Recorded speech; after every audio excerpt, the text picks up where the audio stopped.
Good evening everyone. उम्मीद करती हूँ सभी लोग बहुत बढ़िया तरीके से अपनी पढ़ाई कर रहे होंगे। और हरियाणा जीके हम लोग पढ़ रहे थे। कई सारे टॉपिक्स हमने हरियाणा जीके में धीरे धीरे करके कवर कर भी लिए।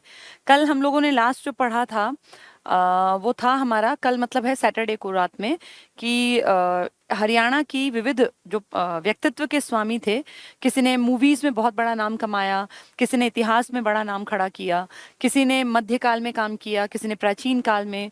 कुछ लोगों ने अलग अलग फील्ड्स में बहुत बेहतरीन महारत हासिल करके हरियाणा का नाम ऊंचा किया।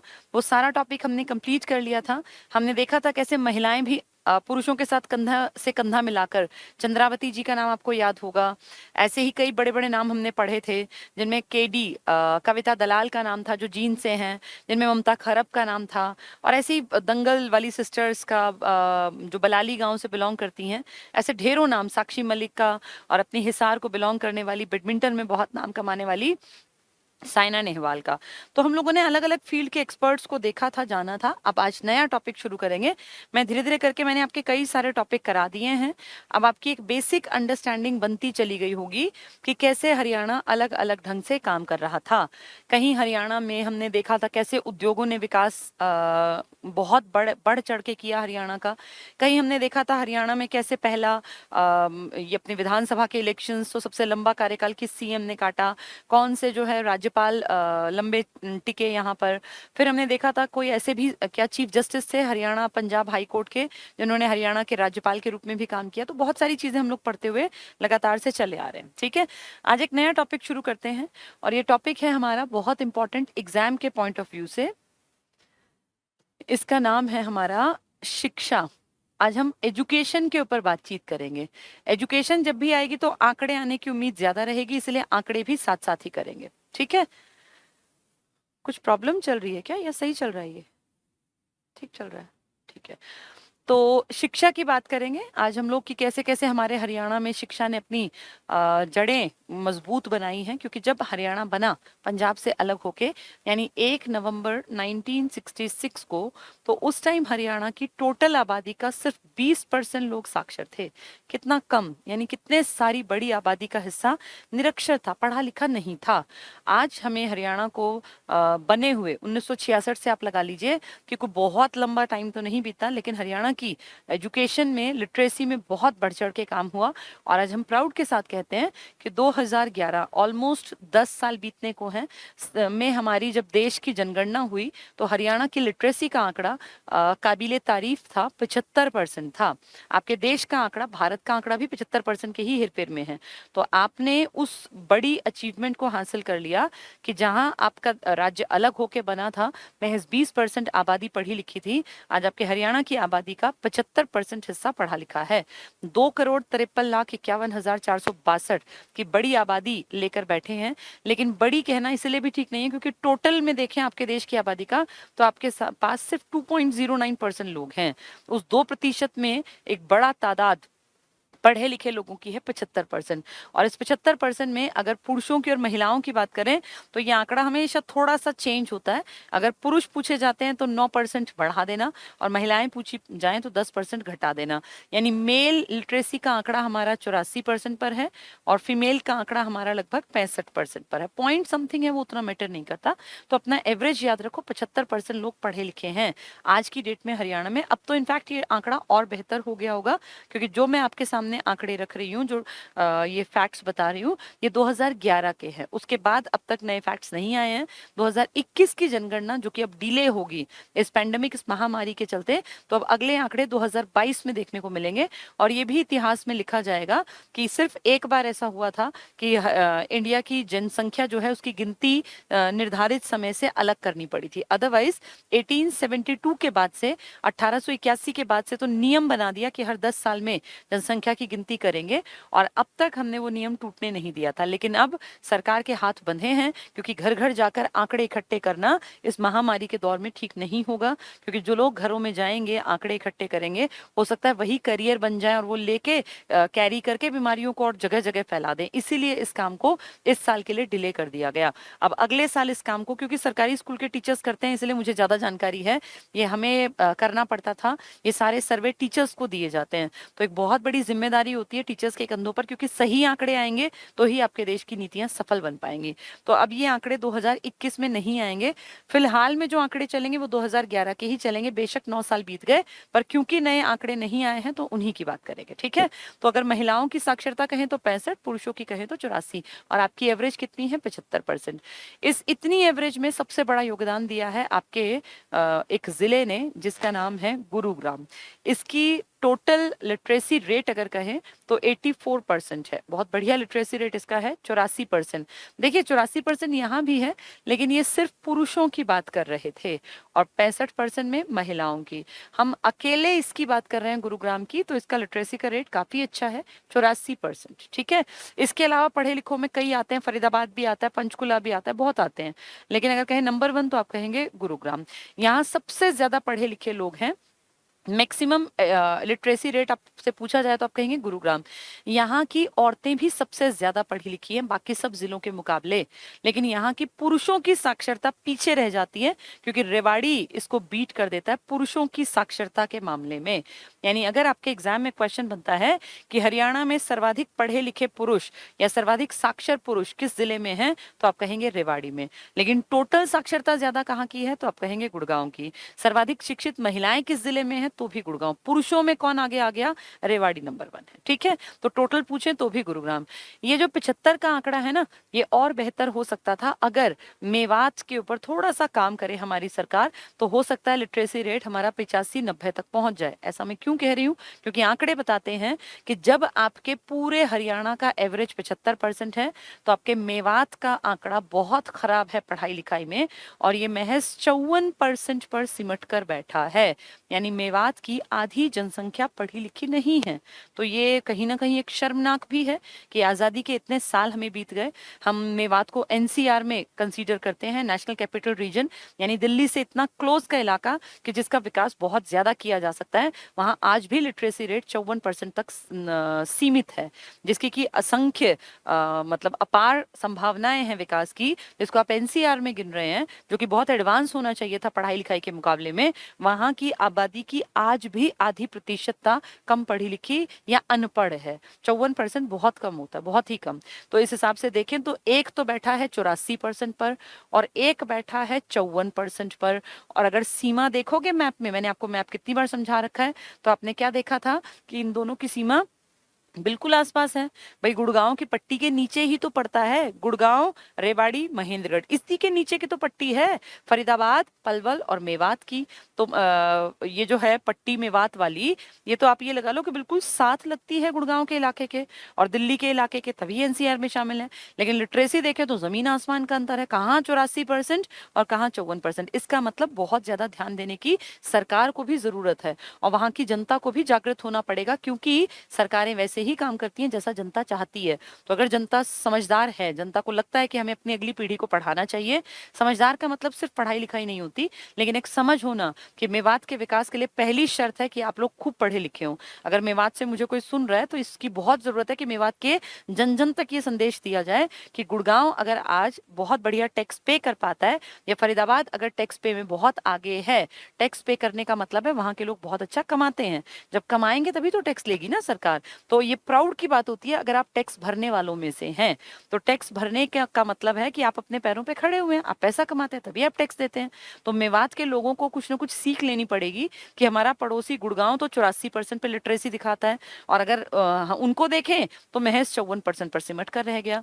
तो इसीलिए जरूरत है कि शिक्षा के क्षेत्र में बेहद काम किए जाए। एनसीआर का इलाका है, पूरे चांसेस हैं, बहुत ज्यादा संभावना है, अपार संभावना है, बशर्ते लोग पढ़े लिखे हो। अगर पढ़े लिखे नहीं होंगे तो आज के 50 साल बाद भी यही कह रहे होंगे कि सबसे पिछड़ा इलाका मेवात है या नूहू है, जो कि गलत है। क्योंकि अगर हरियाणा का पूरे का विकास इतना ज्यादा है तो उसमें मेवात अकेला क्यों पिछड़ा हुआ है। अगर हम बात करते हैं गुड़गांव की, तो इंटरनेशनल लेवल की कितनी ज्यादा कंपनीज हैं जो बहुत खुश हैं अपने सेंटर्स, अपने कॉल सेंटर्स और अपने बड़े बड़े दफ्तर बना के।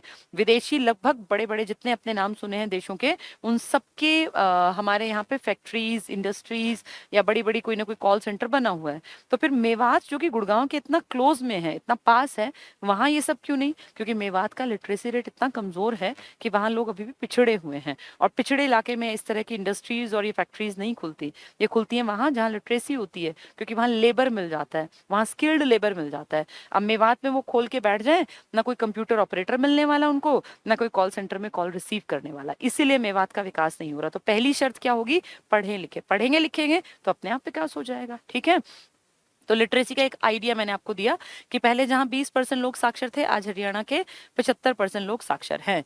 हरियाणा की साक्षरता में सबसे पहले अगर बात करें, देखिए उच्च शिक्षा तो होती ही होती है, मान लिया, लेकिन बड़ी आबादी कभी उच्च शिक्षा के लिए नहीं भागती। बहुत छोटा प्रतिशतता होता है आबादी का जो हायर एजुकेशन की तरफ जाती है। मैक्सिमम लोग जो भागते हैं ना, वो चाहते हैं कि भाई उनका बच्चा कम से कम 12वीं तो पास कर जाए, 12th तक तो कर जाए। तो सबसे पहला बड़ी जिम्मेदारी बनती है कि 12वीं तक के स्कूलों के अपग्रेड करने की जो जिम्मेदारी है वो सरकार की है। इनके शिक्षा के स्तर को इतना कर दें कि अगर कोई 12वीं के बाद नहीं भी पढ़ता तो कम से कम उसका दिमाग का इतना विकास हो कि वो इंडिया की पॉलिटिक्स को या हरियाणा की पॉलिटिक्स को, राजनीति को, इकोनॉमिक कंडीशन को, अपने देश के आरबीआई के फंक्शंस को, कैसे पैसा चलता है, पैसे की कैसे वैल्यू घटती है बढ़ती है, विमुद्रीकरण क्या होता है, मोनेटाइजेशन पॉलिसी कैसे डिसाइड होती है, आरबीआई कैसे काम करता है, हमारे क्या मौलिक अधिकार हैं, कौन हमारा राज्यपाल, क्या उसकी शक्तियां, कौन हमारा सीएम, इन सब की कम से कम समझ एक 12वीं पास इंसान को होनी चाहिए। लेकिन दुख की बात है कि हमारे स्कूलों में इस सब के ऊपर काम होता ही नहीं। तो हम देख रहे हैं 12th पास तक के स्कूलों में अगर अभी भी काम करें ना, तो अगले 20 साल बाद तो दुनिया बदलेगी, कम से कम हम बदलेंगे। आज अगर पहली क्लास से छोड़ दो जितना जो है, मान लिया सब कुछ है, गड़बड़ है, नहीं सिस्टम ठीक, लेकिन आज से अगर ठान लें कि 2021 में पहली क्लास को सुधारने की कोशिश करेंगे, और फिर जैसे जैसे वो क्लास आगे बढ़ेगी उसके सुधार के ऊपर काम करते रहेंगे, किसी को भी फालतू में इस तरह से पास नहीं करेंगे, बच्चों को खूब सिखाएंगे, पढ़ाएंगे, अच्छी सुविधाएं देंगे, स्कूलों में जितने रिसोर्सेज हैं उन सबका बेस्ट यूज करेंगे, तो क्या अब से 12 साल बाद जब वो बच्चे निकलेंगे तो क्या वो समझदार और लायक नहीं होंगे? बिल्कुल होंगे। 12 सालों में देश बदल सकता है, क्योंकि शिक्षा बदल देती है 12 साल में पूरे समाज के देखने के नजरिए को। लेकिन कोई करना चाहे तब की बात है। आपके राज्य में 12वीं तक, पहली से 12वीं तक जो शिक्षा का कंट्रोल जिसके हाथ में है उसका नाम है Haryana board of secondary school education, HBSC। ये HBSC आप सभी जानते हैं, आप सभी ने HBSC के थ्रू या CBSE के थ्रू पढ़ाई की है।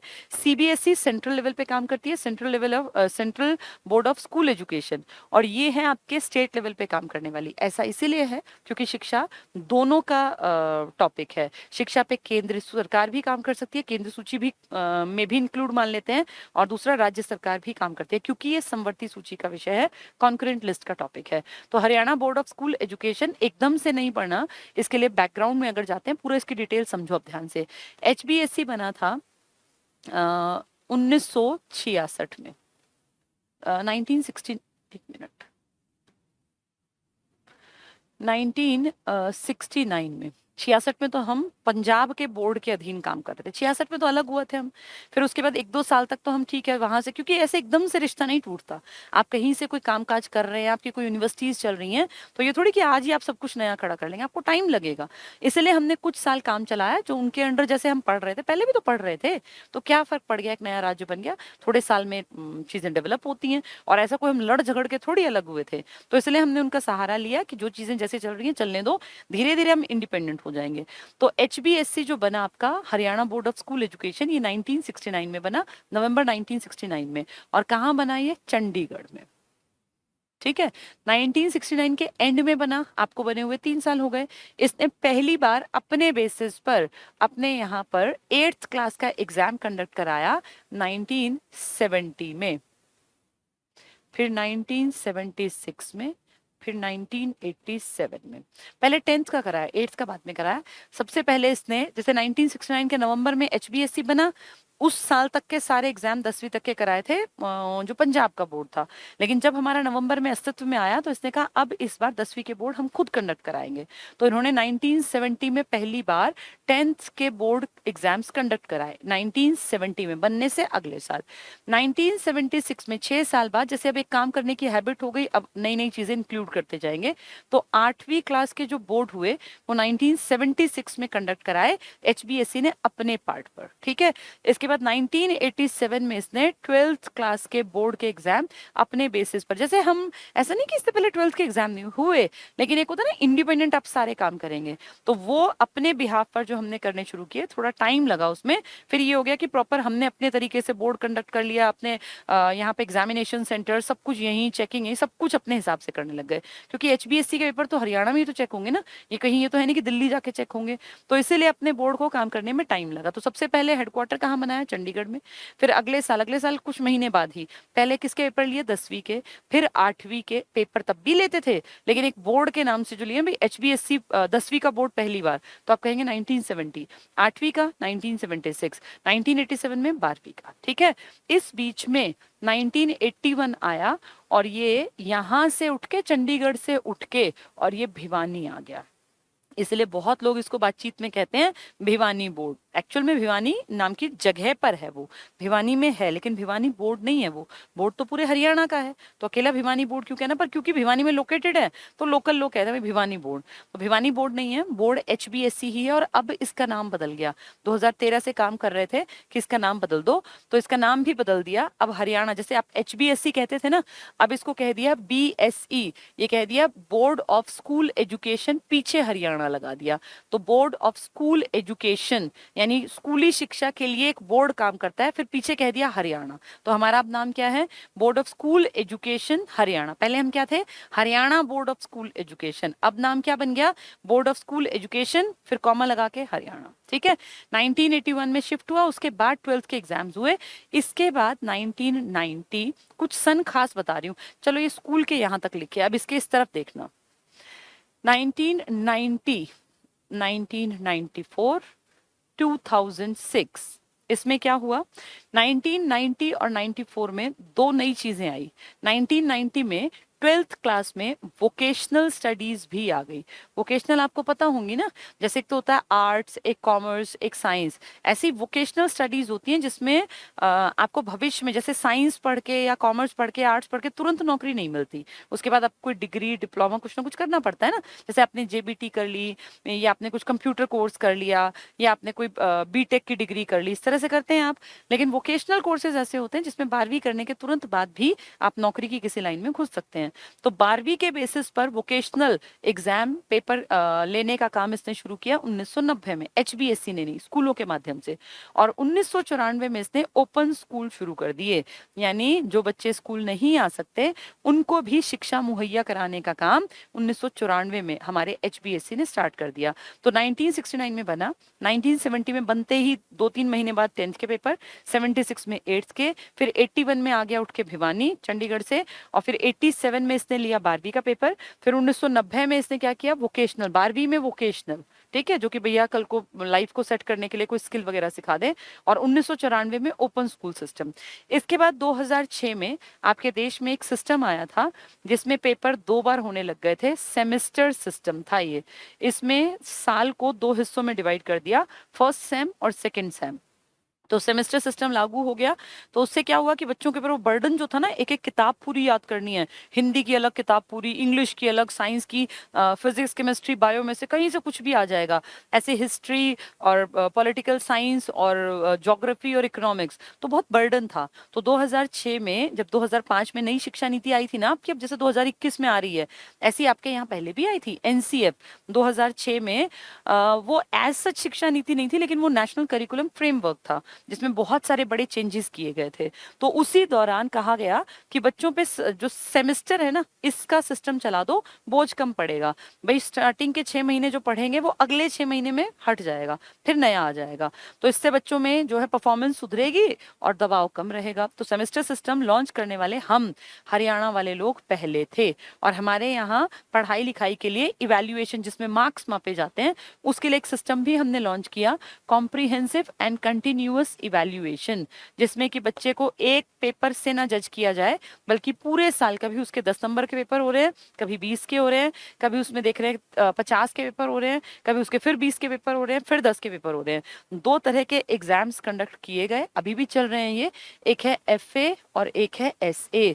FA मतलब फॉर्मेटिव असेसमेंट, जिसमें छोटे पेपर आते हैं 10-10 नंबर के, और समेटिव असेसमेंट का मतलब होता है जिसमें कि 100 नंबर का पेपर, 80 नंबर का पेपर आता है। तो इस तरह से बच्चों को जज किया गया पूरे पूरे साल में 7 बार बच्चे के एग्जाम्स लिए गए। लेकिन ये डराने वाले नहीं थे, क्योंकि 10-10 नंबर के पेपर में बच्चा डरता कम है, 100 नंबर में वो डरता है। तो 100 नंबर वाले सिर्फ 2 रखे गए, एक सितंबर में और एक मार्च में। और जो ये छोटे वाले थे ना, ये साल में 4 बार लिए गए। एक कोई भी आपके देश में, पूरे देश में कहीं भी किसी भी राज्य में जो बच्चा स्कूल में पढ़ता है, उसके लिए डिसाइडेड है पूरे देश के स्तर पर कि वो अगर छोटा है 1ली से 5वीं का, तो उसको सिर्फ 210 दिन स्कूल बुलाया जाएगा, 211वें दिन नहीं बुलाना। और अगर वो 6ठी से लेके 12वीं तक का बच्चा है तो उसको 220 दिन स्कूल बुलाना है, 365 में से 220 दिन। तो आप खुद देखो कितने सारे दिन इस बच्चे के बच गए। ये सब छुट्टियों में जाते हैं, कभी सेकंड सैटरडे, कभी लास्ट वर्किंग डे, कभी 10 दिन की दशहरे की छुट्टियां, कभी होली की, कभी दिवाली की, कभी गस्टेड, कभी RH। मतलब पूरे साल में बच्चा 220 दिन स्कूल जाएगा, 21वें दिन स्कूल नहीं बुला सकते। ये नियम है और ये देश का नियम है, इसको सब फॉलो करते हैं, ठीक है। तभी तो बच्चों की छुट्टियां बहुत सारी होती हैं। तो इस तरह से बच्चों का जो डर था एग्जाम के प्रति, वो हरियाणा सबसे पहला राज्य है जिसने निकाला। और हमने क्या किया, अपने यहाँ सेमेस्टर सिस्टम बना लिया। अब ये सन आपको ना 2-4 बार पढ़ोगे तब याद होंगे। 1969 में हमने बोर्ड बनाया, कहाँ, चंडीगढ़ में। 70 में 10वीं, 76 में 8वीं, 87 में 12वीं। इस बीच में 81 में कहाँ ले आए, भिवानी। फिर 1990 में हमने वोकेशनल 12वीं के साथ, और फिर 94 में हमने ओपन स्कूल सिस्टम। फिर 2006 में सेमेस्टर सिस्टम और कॉम्प्रिहेंसिव एंड कंटिन्यूअस इवैल्यूएशन, मतलब व्यापक और सतत मूल्यांकन। पूरे साल हम लोग बच्चे को मापने लग गए कि भाई कितना इंप्रूवमेंट किया, ठीक है। तो ये थी हमारी HBSC की कहानी।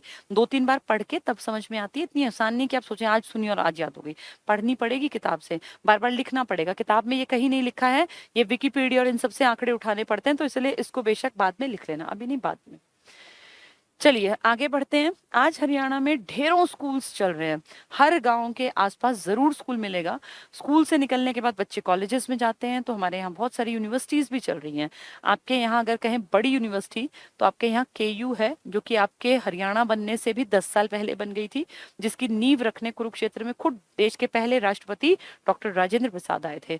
और फिर हरियाणा बनने के बाद MDU बन गई 10 साल बाद, 1976 में, महर्षि दयानंद यूनिवर्सिटी, जो आज भी कितने बड़े पैमाने पे आप जानते हैं शिक्षा को बढ़ावा दे रही है, शिक्षा के प्रचार प्रसार में अग्रणी भूमिका निभा रही है। और न जाने कितने कॉलेजेस हैं जो MDU के अंडर रन किए जाते हैं, ठीक है। तो ये 2 बहुत बड़ी यूनिवर्सिटीज हैं जिनका की बोलबाला है। इसके अलावा बहुत सारी प्राइवेट यूनिवर्सिटीज भी आपके यहाँ चल पड़ी, जैसे सिरसा में है चौधरी देवीलाल जी के नाम पर, ऐसे चौधरी चरण सिंह जी के नाम पर। चरण सिंह जी के बारे में बात कर लेते हैं। हिसार बहुत इंपॉर्टेंट, हिसार की तो खैर वो उसमें नहीं आती प्राइवेट में। हिसार का ध्यान से सुनना, हिसार में कई सारी बड़ी बड़ी यूनिवर्सिटी हैं, लेकिन जो मेन है हम उसकी बात करें, सबसे पहले HAU, हरियाणा एग्रीकल्चर यूनिवर्सिटी। आपके हरियाणा के बनने के बाद सबसे पहले ये यूनिवर्सिटी जो थी ना, इसका कैंपस ये पंजाब यूनिवर्सिटी से चल रहा था, सब कुछ वहीं से था। फिर जब हरियाणा बना 1966 में, तो हमें लगा हम अपनी एग्रीकल्चर यूनिवर्सिटी इनसे कब तक जोड़ के रखेंगे, खुद तो करना ही पड़ेगा। इसीलिए 1970 में हमने अपना कामकाज खुद संभालने के पॉइंट ऑफ व्यू से हरियाणा एग्रीकल्चरल यूनिवर्सिटी का सारा काम अपना कर लिया कि भैया हम देखेंगे हमारी यूनिवर्सिटी, हमारे कॉलेजेस क्या करना है, रिसर्च करना है, कहाँ से लेक्चरर आएंगे, कहाँ से कौन पढ़ेगा, कितने बच्चों की स्ट्रेंथ रखनी है, सब कुछ हमने अपने हाथ में ले लिया 1970 में। यानी हरियाणा बनने के कुछ साल बाद ही हरियाणा एग्रीकल्चरल यूनिवर्सिटी हमारी अपनी थी, खुद की। धीरे धीरे यहाँ काम किया, रिसर्च किया। एग्रीकल्चर का तो मेन काम है हमारा, तो आप ये मान के चलो इसकी इंपॉर्टेंस बहुत होगी भाई। जिसके नाम में एग्रीकल्चर आ गया और आपका पूरा राज्य एग्रीकल्चर के भरोसे बैठा हुआ था, तो इस यूनिवर्सिटी की इंपॉर्टेंस अपने आप समझ जाओ। टाइम बीता 1991, आपके देश में एक आदमी थे, 7वें नंबर के राष्ट्रपति बने थे, जिनका नाम था चौधरी चरण सिंह जी। अब इनसे पहले कौन कौन थे आपको वो जबानी याद होना चाहिए। सबसे पहले थे नेहरू, फिर नेहरू के बाद आए थे गुलजारी लाल नंदा, लेकिन वो नंबर ना दे तो उनको तो भी चल जाएगा, मैं सिर्फ बता रही हूँ। इसके बाद आए थे शास्त्री जी, फिर से वापस से आए थे गुलजारी लाल नंदा। तो इसका मतलब 2 आदमी तो एक ही हो गए, अगर हम ओरिजिनल देखें तो 2 ही थे, वैसे देखें तो 4 भी हो गए, ठीक है। हम ओरिजिनल की बात करते हैं, तो नेहरू, शास्त्री, इंदिरा गांधी। ये 3 हो गए। इसके बाद कौन आए थे? मोरारजी देसाई। इसके बाद आए थे चरण सिंह 5वें नंबर पर। फिर मैं 7वें क्यों कह रही हूँ? क्योंकि हमने जिसको 2 बार गिना था ना, उसको भी एक आदमी के तौर पे हमने मान्यता दे दी कि चलो वो भी भाई रैंकिंग में कहीं ना कहीं नाम तो आया था, तो इसलिए हम कह देते हैं कि हमारे ये कौन से नंबर के हो गए? 7वें नंबर के। अब उम्मीद है समझ में आया होगा। पहला आपका जो प्रधानमंत्री था ना, वो था 47 से 64 तक का, यानी नेहरू। फिर 64 से 66 थे आपके शास्त्री जी। फिर 66 से 77 तक थी अपनी इंदिरा गांधी। फिर 77 से 79 थे आपके मोरारजी देसाई। और फिर 79 से 80 6 महीने भी नहीं पकड़े थे, लेकिन फिर भी देश की सबसे बड़ी कुर्सी पर जिन्होंने अपनी मर्जी से अपना पद त्यागा था, वो थे चौधरी चरण सिंह जी। 5वें लिखें तो भी कोई दिक्कत नहीं है, और 7वें लिखें तो भी कोई दिक्कत नहीं है। क्यों दिक्कत नहीं है? क्योंकि अगर आप चौधरी चरण सिंह जी से पहले 2 बार जो सिर्फ 13-13 दिन के लिए आए, उनको एक आदमी मानते हैं, तो ऑटोमेटिकली ये 7वें हो गए। और अगर आप उनको नहीं गिनते हैं तो आप इनको 5वें कह लीजिए। अब पेपर की भाषा के ऊपर डिपेंड है कि वो 5वें पूछेंगे या 7वें, आपको देखना है। ठीक है, मैंने सारा एक्सप्लेन कर दिया। तो चौधरी चरण सिंह जी जो भारत में एक बहुत बड़े किसान जमींदार परिवार से संबंधित थे, जाटों के घर में पैदा हुए थे, यूपी के इलाके को बिलोंग करते थे। अब उनका जन्मदिन आने वाला है 23 दिसंबर को, और उनके जन्मदिन को आप किसान दिवस के रूप में मनाते हैं। तो किसानों से संबंधित बहुत अच्छी अच्छी नीतियां लाने का श्रेय जिसको जाता है, वो चौधरी चरण सिंह जी थे। ठीक है, तो चौधरी चरण सिंह जी के नाम को हमने आगे जोड़ लिया अपनी उस यूनिवर्सिटी के नाम के आगे, और इसका नाम कर दिया CCS, चौधरी चरण सिंह हरियाणा एग्रीकल्चर यूनिवर्सिटी। ये तो पुराना भी था, बस इसके आगे ये जोड़ दिया। तो CCS HAU 1991 में नया नाम मिल गया उस यूनिवर्सिटी को जो 1970 में इंडिपेंडेंट होके पंजाब से अलग होके इंडिपेंडेंटली अपना काम करने लग गई थी। तो ये बड़ी यूनिवर्सिटी है, इसके बारे में ध्यान रखना। 70 भी इंपॉर्टेंट है और 91 भी इंपॉर्टेंट है। ये एशिया की सबसे बड़ी एग्रीकल्चरल यूनिवर्सिटी है। तो अगर एग्जाम में आता है कि एशिया की, या पूछे दूसरी बड़ी, या कोई भी नंबर दे दें, क्योंकि ये रैंकिंग ऊपर नीचे हो सकती है, तो एशिया में एग्रीकल्चर की एक बड़ी यूनिवर्सिटी के रूप में किसका नाम टिक करके आओगे? चौधरी चरण सिंह हरियाणा एग्रीकल्चर यूनिवर्सिटी का, जो कब बनी थी? 1970 में, लेकिन उसके नाम के CCS आगे कब लगा? 1991 में। ठीक है, तो एक बहुत इंपॉर्टेंट यूनिवर्सिटी हिसार की। अगली देखते हैं दूसरी यूनिवर्सिटी, GJU। इसका मतलब है गुरु Jambheshwar university of science and technology. तो GJU गुरु जम्भेश्वर यूनिवर्सिटी है, जो साइंस और टेक्नोलॉजी के क्षेत्र में काम करती है। और GJU इसलिए इंपॉर्टेंट है क्योंकि गुरु जम्भेश्वर जी का बहुत बड़ा योगदान है। ये 1400 समथिंग में जन्मे थे, और 1537 के आसपास तक इनका लाइफ पीरियड था। मतलब अगर पूछे शताब्दी में, कोई बहुत बड़े इंडिया में नाम नहीं है, लेकिन राजस्थान से इनका संबंध था। और एक दौर था जब राजस्थान, हरियाणा, पंजाब, दिल्ली, इन सब में एक ही आदमी का राज हुआ करता था। मतलब उस टाइम के राजा इस पूरी टेरिटरी पर अपना अधिकार जमाते थे। तो इसीलिए गुरु जम्भेश्वर जी, जिनका जन्म तो है राजस्थान का, लेकिन इनसे हम भी प्रभावित थे। और हमारे हिसार के आसपास तो लगा लो राजस्थान का तो बहुत आवाजाही थी। तो इसलिए यहाँ के लोगों ने जो ये 15वीं शताब्दी कह दें इनको, क्योंकि 1400 समथिंग से 1500 समथिंग के बीच में रहे ये, तो 15वीं शताब्दी में रहे ये। और उस टाइम पे अगर आप देखो, हिस्ट्री पढ़ते हो, तो आपको पता होगा कि ये काल था दिल्ली सल्तनत के आसपास का, क्योंकि दिल्ली सल्तनत ही आपके यहाँ 1526 के बाद तो मुगल आ गए थे। यानी जब आपके यहाँ सुल्तान और इस तरह के मुस्लिम बाहुल्य इलाके लगातार अपनी जड़ें फैला रहे थे, तो उस टाइम पर राजस्थान में गुरु जम्भेश्वर जी का जन्म हुआ।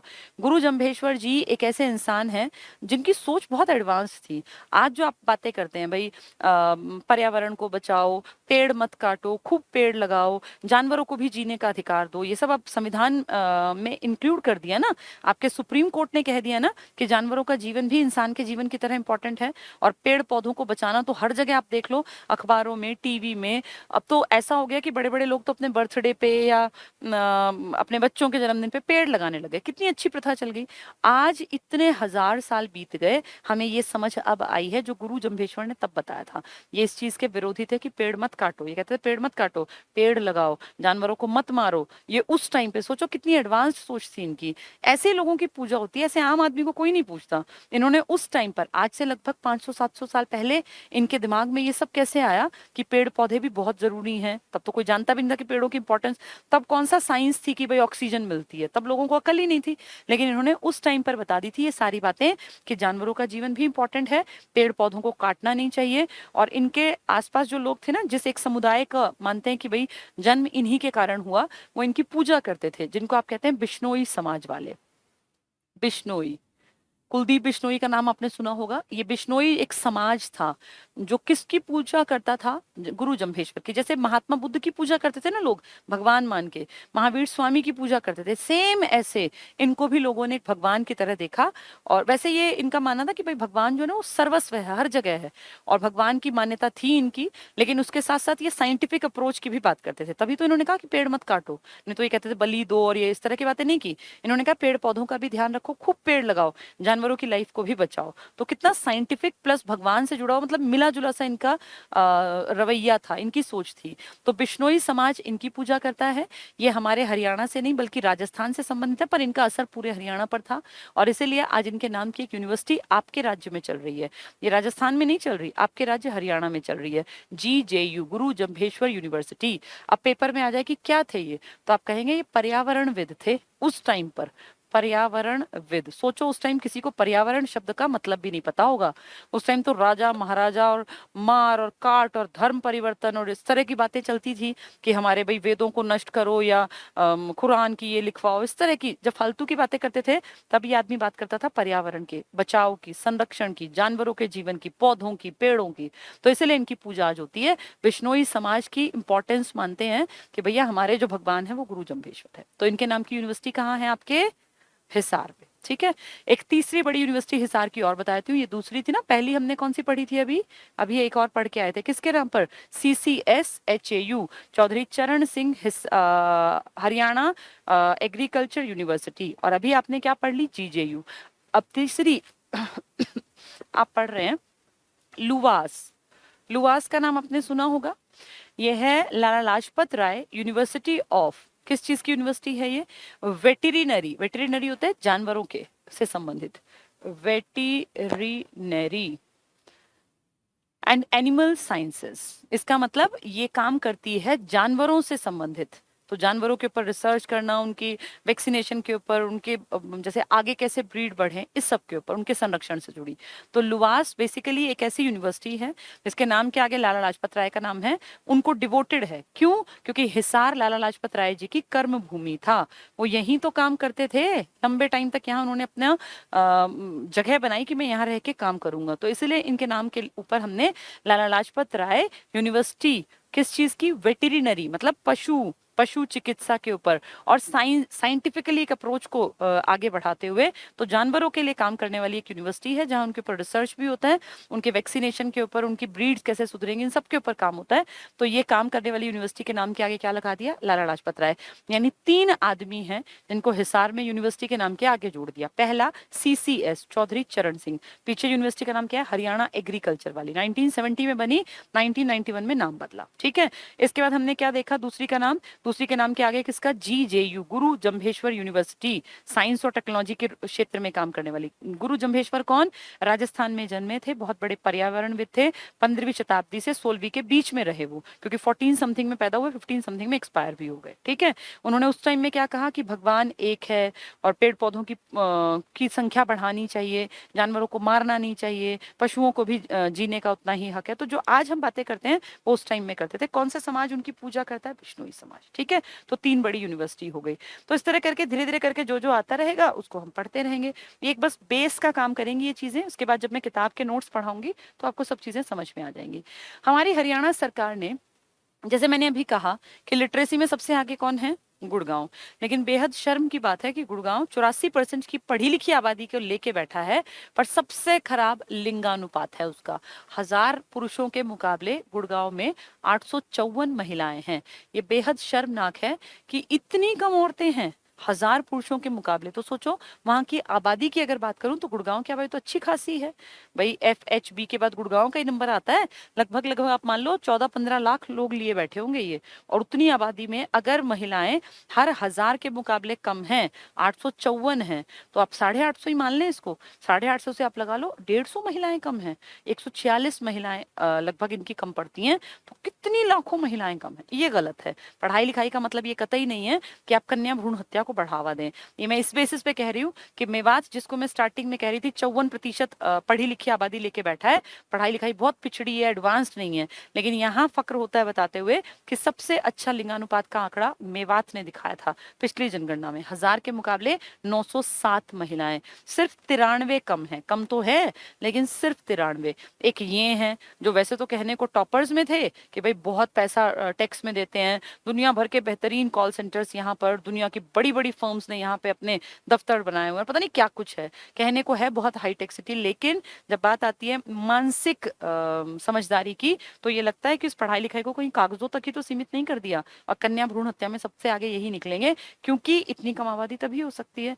इस कन्या भ्रूण हत्या को थोड़ा सा कंट्रोल में करने के लिए, क्योंकि आपकी टोटल भी अच्छी नहीं है, 879 तो आपका एवरेज था पूरे राज्य का, तो इसका मतलब है पूरे राज्य में औरतें 121 औरतें कम थी हर 1000 पर।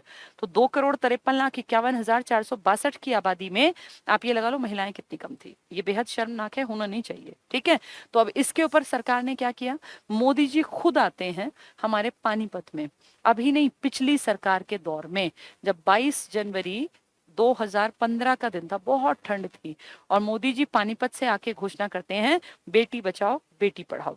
आप जानते हैं ये प्रोजेक्ट बहुत बड़े स्तर पे लॉन्च किया था। मेनका गांधी उस टाइम आपका पूरा डिपार्टमेंट देखती थी, महिला बाल विकास का, और माधुरी दीक्षित भी आई थी। फिर प्रियंका चोपड़ा को यहाँ का ब्रांड एम्बेसडर बनाया गया, फिर मानुषी छिल्लर को बनाया गया, फिर हर जिले में अलग अलग बना दी। जैसे पिछली बार की जो अन्नू दहिया जी टॉपर थी सिविल सर्विसेज में यूपीएससी की, उनको बना दिया था हरियाणा, इसमें सोनीपत जिले ने, तो सबने जिले वाइज कर लिए। अब वो प्रोजेक्ट उतना ज्यादा नहीं चल रहा है, लेकिन जैसे होता है जानबूझ के प्रमोट करना, वो वाली बात नहीं है।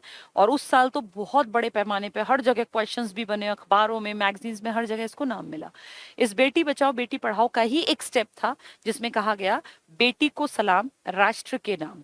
इसमें क्या किया गया, हर गांव में जो सबसे ज्यादा हाईली क्वालिफाइड लड़की थी ना, जिस गांव में सबसे ज्यादा, भाई मान लो सारे गांव की 10वीं एक 12वीं है तो वो 12वीं हाईली क्वालिफाइड, सारे गांव में लड़कियां बीए हैं एक ने एमए कर रखी है तो वो हाईली क्वालिफाइड, सारे गांव में लड़कियां एमए हैं लेकिन एक ने एमटेक कर रखी है तो वो हाईली क्वालिफाइड। मतलब गांव में देखेंगे कि सबसे ज्यादा हाईली क्वालिफाइड लड़की कौन है, और उस लड़की को, अनमैरिड लड़की होनी चाहिए ये, इसको गांव के सरकारी स्कूल में झंडा फहराने का अधिकार मिला।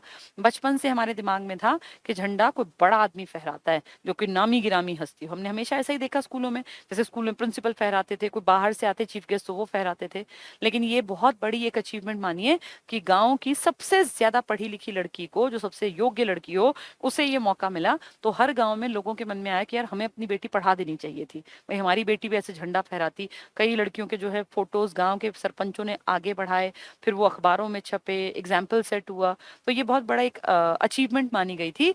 क्या था ये कि भाई 15 अगस्त पे गांव की हाईली क्वालिफाइड लड़की झंडा फहराएगी। ठीक है, तो ये हमारे कुछ प्रोजेक्ट्स थे सरकार के। अब सरकार चाहती है कि लिटरेसी लगातार बढ़ती जाए, तो इसके लिए सरकार ने काम किया। जैसे महिलाओं के लिए तो किया ही किया, बेटी के लिए तो किया ही किया, फिर कहा बेटी के साथ साथ एक और कम्युनिटी है एससी की। एसटी तो हरियाणा में ऐसा है ही नहीं, क्योंकि एसटी ज्यादातर जंगलों के आसपास रहते हैं, और आपके हरियाणा में तो टोटल जंगल ही 6 से 8% के बीच में है, और वो भी कोई ऐसे जंगल नहीं है जहाँ की कोई ट्राइबल एरिया पनपता हो। तो आपका हरियाणा तो ट्राइब्स ऐसा है नहीं। वो अलग बात है कि कुछ लोग कह रहे हैं कि ट्राइब में हमारी जातियों को इंक्लूड कर दो, क्यों, क्योंकि सरकारी नौकरियों में 8.5% इनका रिजर्वेशन होता है। ये बेहद शर्मनाक है कि जहाँ ट्राइब्स हैं ही नहीं, वहां के लोग भी कोशिश कर रहे हैं कि हमारी जात पात ट्राइब्स में आ जाए, क्योंकि वहां पेपर आसान होता है, पास होना कंपैरेटिवली आसान होता है। ठीक है, पेपर तो वही होता है, मार्क्स कम पे लिस्ट लग जाती है। तो एससीज को कैसे प्रमोट करें पढ़ाई लिखाई के लिए? तो फिर एससीज को कह दिया कि अगर बच्चे स्कूल में पढ़ते हैं तो इन सबके बैंक में अकाउंट खुलवाओ, और जिसकी 75% अटेंडेंस हो फुल ईयर में, उसके नाम पर कुछ पैसे डिसाइड कर दिए सरकार ने, इतने रुपए उसके खाते में जाएंगे, बशर्ते 75% अटेंडेंस हो। यानी माँ बाप जबरदस्ती स्कूल भेजेंगे ना, पैसों के लालच में से ही स्कूल भेजेंगे। अभी उनको अकल नहीं है, लेकिन अगर वो पढ़ लिख जाएंगे तो कल को वो सरकारी नौकरियों में आ सकते हैं, फिर उनकी अगली पीढ़ियां बदल जाएंगी। एक परिवार के पढ़ने से पूरे गांव पे असर पड़ता है। अगर उसमें से एक परिवार कोई पढ़ गया और उनकी बेटी लग गई, गांव में से अगर एक ऐसी लड़की लग गई ना, तो बाकी सबको एक मोटिवेशन मिलता है कि देख फलाने की लड़की लग गई, हम भी पढ़ा दे। सब लड़कों को लड़कियों को पढ़ाने लगेंगे। और अंबेडकर जी ने क्या कहा था कि अगर कोई चीज तुम्हारी स्थिति बदल सकती है तो वो है शिक्षा। शिक्षा वो हथियार है जो आपकी पूरी स्थिति को बदल सकता है। एक औजार, एक हथियार है किसी भी इंसान के पास। आपके अंदर स्किल्स हैं, आपके पास एजुकेशन है, तो आप किसी को भी बीट कर सकते हैं। आपका ज्ञान बोलता है, आपका धर्म और जाति नहीं बोलती। जब कहीं पे सिलेक्शन होता है ना, तो आपका ज्ञान बोलता है। इसीलिए शिक्षा के लिए, एससीज को प्रमोट करने के लिए 75% अटेंडेंस है तो आ जाओ, फिर उनके लिए पैसे दे दिए गए। फिर इस तरह के ढेरों प्रोजेक्ट्स चलाए गए। कहा गया पहाड़ी इलाके हरियाणा के हैं, जैसे मोरनी हिल्स है या रावरी हिल्स है या मुस्लिम बाहुल्य इलाका है, तो वहां लड़कियों की थोड़ी सी पढ़ाई लिखाई पे और कम ध्यान देते हैं, तो इन लोगों को साइकिल मुहैया कराई गई। मोरनी हिल्स के इलाके में हर एक लड़की को एक साइकिल अलॉट की गई कि भाई इस साइकिल पे तुम्हें आने जाने में दिक्कत ना रहे। यानी सरकार काम तो कर रही है, मुफ्त स्कूलों में शिक्षा दे रही है, मुफ्त में स्कूलों में पेंसिल, रबर, शार्पनर, वर्दी, जूते, कॉपी, किताब, बैग, सब कुछ मुफ्त मिलता है। पर प्रॉब्लम यह है कि उस मुफ्त को लेने के लिए तो बहुत लोग आ जाते हैं, पर पढ़ने के लिए जनता नहीं आती। जैसे जब मैं भी खुद सरकारी स्कूल में टीचर रही 10-12 साल, जब हम चीजें बांटते थे ना, तब तो अटेंडेंस पूरी, और वो चीजें बट गई, मान लो 2-2 हजार रुपए आए। जैसे लाडली योजना में 2 हजार रुपए मिलते थे, जैसे ही लाडली योजना के पैसे आए बहुत जल्दी खबर फैलती थी पूरे गांव में। अब वो पैसे बट गए, 2-4 दिन आएंगी वो लड़कियां, फिर गायब। इसका मतलब वो शिक्षा का जो मेन उद्देश्य था ना, ये पैसे देना उद्देश्य नहीं था। सरकार का टारगेट था पैसे के बहाने लालच दे के बुला लो, एक बार आने लग जाएं। लेकिन वो सब समझदार हैं, वो आते ही नहीं। इसीलिए शिक्षा का जो मेन मुद्दा था ना, पैसे दे के इनको अट्रैक्ट करने का, वो कामयाब हो नहीं पा रहा। फिर भी चलो हम कोशिश कर रहे हैं कि जैसे तैसे बन पड़े। हमने कह दिया बच्चों में चेंज आए, इसके लिए मासिक परीक्षण लो, हर महीने पेपर लो इनके। अभी मैंने क्या एग्जाम्पल दिया, 210 दिन का स्कूल लगता है, अगर आप इसको 30 से डिवाइड करेंगे तो 7 महीने ही तो निकलेंगे। और मैंने फिर कहा कि 4 पेपर तो होते हैं छोटे छोटे वाले और 2 होते हैं बड़े वाले, यानी 6 बार पेपर है। तो एक तरह से मासिक परीक्षण हो गए भाई, हर महीने पेपर होगा ना, आप 6 पेपर लोगे, 7 महीने हैं, तो कॉमन सेंस कहती है 1-1.25 महीने पेपर लेना पड़ेगा। तो इस तरह से मासिक परीक्षण हरियाणा ने और इसको रेगुलर कर दिया है कि हर महीने पेपर होंगे ही होंगे, बच्चों का देखा जाएगा कितना कुछ उन्होंने सीखा। ठीक है, चलिए अब इन सब चीजों को थोड़ा सा पढ़ते हैं टेक्निकल भाषा में। देखिए, शिक्षा और स्वास्थ्य, ये हमारा टॉपिक है। First, education and health. हमने क्या कुछ किया शिक्षा के क्षेत्र में और हेल्थ के क्षेत्र में। तो देखो, पहला पॉइंट क्या है, भाषाई आधार पर हरियाणा राज्य का गठन 1 नवंबर 66 को हुआ। तो हरियाणा किस आधार पर बना है? भाषाई आधार पर। हमारे लगभग राज्य भाषाई आधार पर ही बने थे। पूर्ण राज्य बनने से पहले, यानी जब हम 66 से पहले, यहाँ केवल 20% जनसंख्या साक्षर थी।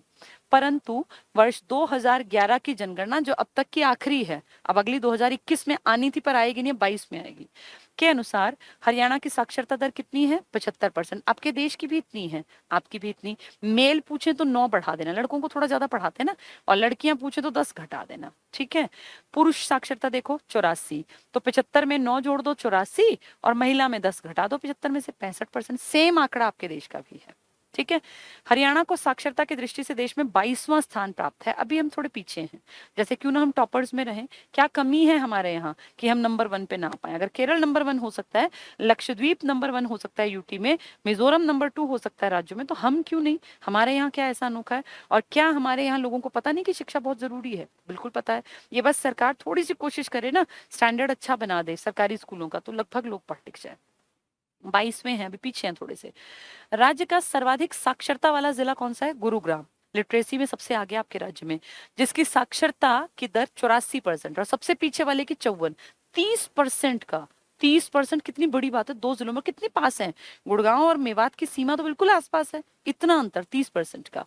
तो गुड़गांव की साक्षरता 84%, और न्यूनतम साक्षरता वाला जिला मेवात है, जिसकी साक्षरता दर 54% है। इतना ज्यादा अंतर, बहुत बड़ा अंतर है, बहुत बड़ा। ठीक है। राज्य में स्कूली शिक्षा को प्रोत्साहित करने के लिए Haryana board of school education HBSE की स्थापना 1969 में चंडीगढ़ में हुई, जिसे 1981 में भिवानी में स्थानांतरित मतलब ट्रांसफर कर दिया गया। ठीक है, ये मैंने आपको सारा बताया था। हरियाणा शिक्षा बोर्ड ने सबसे पहले 10वीं की परीक्षा ली अगले ही साल 70 में। क्या याद कराया था? 69, 70, 76, 87, फिर 90, फिर 94, फिर 2006। तो वही सब आएगा अब। हरियाणा शिक्षा बोर्ड ने सबसे पहले 10वीं की परीक्षा 70 में ली। भाई 69 में तो इंडिपेंडेंट हुआ, 70 में 10वीं। माध्यमिक परीक्षा की शुरुआत 76 में, 8वीं की परीक्षा 76, ये बोर्ड की बातें कर रहे हैं। 12वीं कक्षा की परीक्षा 87 में, और वोकेशनल जो 12वीं में ही होता है इसकी परीक्षा 90 में हुई। तो पहले 12वीं की, फिर वोकेशनल की। फिर 94 में क्या हुआ होगा? Open school. ओपन स्कूल की शुरुआत 94 में की गई। हरियाणा सेमेस्टर सिस्टम एक साल में जब 2 पार्ट बना दिए 2006-7, और grading system CCE comprehensive and continuous evaluation, जिसमें साल भर पेपर होते रहेंगे। SAFA मैंने आपको बता दिए। ठीक है, वो देखो कंटिन्यूअस एंड कॉम्प्रिहेंसिव इवैल्यूएशन की शुरुआत करने वाला भारत का पहला राज्य है। तो सबसे पहले सेमेस्टर सिस्टम आपके हरियाणा में आया। सबसे पहले कंटिन्यूअस एंड कॉम्प्रिहेंसिव इवैल्यूएशन का जो सिस्टम है ये भी आपके राज्य में आया। कितनी बड़ी बात है। 2006-7 बालिका वर्ष था 2007। ठीक है, 2006-7 नहीं 6। केंद्रीय विद्यालय, क्या हरियाणा में KVS है?